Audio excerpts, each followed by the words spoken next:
തിരുവനന്തപുരം ഉഴമലക്കലിൽ അമ്പലം അടിച്ചു തകർത്ത് പ്രതിഷ്ഠ നശിപ്പിച്ചതായി പരാതി. കുരിയാത്തി മങ്ങാട്ടുപാറയിൽ ആയിരവല്ലി ക്ഷേത്രത്തിന് നേരെയാണ് ആക്രമണമുണ്ടായത്. ശിവലിംഗ പ്രതിഷ്ഠ അടിച്ചു തകർക്കുകയും കൽവിളക്കുകൾ നശിപ്പിക്കുകയും ചെയ്തു. അക്രമത്തിന് പിന്നിൽ ക്വാറി മാഫിയയെന്ന് പ്രദേശവാസികൾ.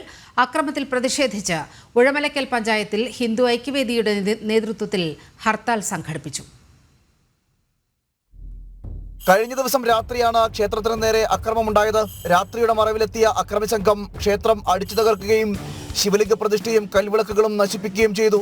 നെടുമങ്ങാട് താലൂക്കിൽ ഉഴമലക്കാട് കുരിയാത്തിയിൽ മങ്ങാട്ടുപാറ ആയിരവല്ലി തമ്പുരാൻ ക്ഷേത്രത്തിന് നേരെയാണ് അക്രമം. അക്രമത്തിന് പിന്നിൽ സ്ഥലത്തെ ക്വാറി മാഫിയ സംഘം എന്നാണ് പ്രദേശവാസികളുടെ ആരോപണം.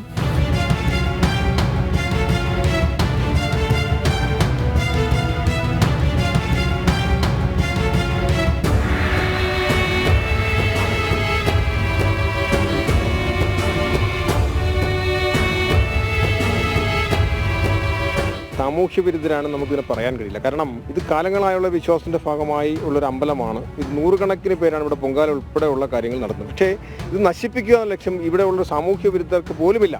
പക്ഷേ ഇത് ലക്ഷ്യം പാറ പൊട്ടിക്കുന്നതിനൊരു കോറി മാഫിയ ഇതിനുവേണ്ടി കാലങ്ങളായി ശ്രമിച്ചുകൊണ്ടിരിക്കുന്നു. ഇവിടെ പൊട്ടിക്കുന്നതിന് ശ്രമം നടന്നു. ഇത് പൊട്ടിക്കൽ മാത്രമല്ല, നമുക്കറിയാം തൊട്ടപ്പുറത്ത് ഏകദേശം 147 കോടി രൂപ മുടക്കിക്കൊണ്ട് കേന്ദ്ര സർക്കാർ അവതരിച്ച ജലജീവൻ പദ്ധതിയുടെ പ്രവർത്തനം നടക്കുന്നുണ്ട്. അതുകൂടി തടസ്സപ്പെടുത്തുക എന്നുള്ള ലക്ഷ്യത്തോടു കൂടി ഒരു വലിയ പ്രവർത്തനം നടക്കുന്നു. അതിന്റെ ഒരു മുന്നോടിയാണിത്. ക്ഷേത്രം തകർക്കുന്നതിലൂടെ സ്ഥലത്ത് സാമുദായിക സ്പർദ്ധ വളർത്തുവാനുള്ള ആസൂത്രിതമായ ശ്രമമാണ് നടന്നതെന്നും പ്രദേശവാസികൾ ആരോപിക്കുന്നു. വിഭാഗങ്ങളും അംഗീകരിച്ചിട്ടുള്ളതാണ്. ഞാനൊരു മുസ്ലിംമാനാണ്. ഞാനിപ്പോൾ നോമ്പ് അനുഷ്ഠിച്ചുകൊണ്ടാണ് ഈ ഇത്രയും വലിയ മലമുകളിൽ വന്നത്. ഇവിടുത്തെ മതസൗഹാർദ്ദത്തിൻ്റെ ഏറ്റവും വലിയ ഒരു ഉദാഹരണമാണ്. എത്രയോ കാർത്തികകളിൽ ഞാനിവിടെ പങ്കെടുത്തിട്ടുണ്ട്. ഇത് തകർത്തതിൻ്റെ പിന്നിൽ സാമൂഹ്യ ശക്തികളൊന്നുമല്ല. ഇതിനെ വർഷങ്ങൾ കൊണ്ട് ഈ പാറയെ പൊട്ടിക്കാൻ വേണ്ടി കണ്ണുവച്ച പാറ മാഫിയയുടെ ഒരു ഗുണ്ടാപ്രവർത്തനമാണ്. ഇതൊന്ന് വഴിതെറ്റിപ്പോയാൽ ഈ സമൂഹത്തിൽ കലാപമായിരിക്കും ഉണ്ടാകുന്നത്.